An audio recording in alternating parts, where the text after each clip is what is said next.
સમૂહ લગ્નના માધ્યમથી લાખો કરોડો રૂપિયાના ખર્ચા એ સમાજના બચે, સમાજમાં સમરસતા આવે, સમાજમાં ભાઈચારાની ભાવના આવે, સમાજમાં સેવાકીય કાર્યો કરવા માટેની એકબીજાને પ્રેરણા પૂરી પડે।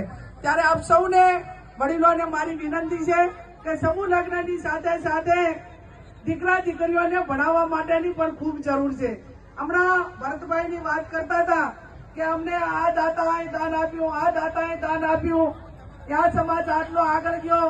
આજે પાટીદાર સમાજ હોય, ચૌધરી સમાજ હોય, બીજા અન્ય સમાજ હોય, તો એ ખૂબ આજે શૈક્ષણિક રીતે રાજકીય રીતે આગળ છે। અને આગળ છે એટલા માટે કે એમણે એમના સમાજે જ્યારે જ્યારે વતન છોડવું પડે ત્યારે વતન છોડ્યું, માર્ગદર્શન કરીને વિશ્વના દેશોની અંદર 24 કલાકમાંથી 18 કલાક મજૂરી કરીને એમના દમ ઉપર જ્યારે એમના દીકરા દીકરીઓને શિક્ષણ અપાવીને ધંધાના ક્ષેત્રમાં આગળ વધ્યા છે। ત્યારે ભારત આઝાદ થયો એ ટાઈમે બધા સમાજો આઝાદ થયા હતા, કઈ આપણાને એમને પાછળ આઝાદી નથી મળી, પણ બીજા સમાજે શિક્ષણમાં, ધંધા રોજગારમાં અને બીજે જે મહેનત કરવાની હતી ત્યાં મહેનત કરી।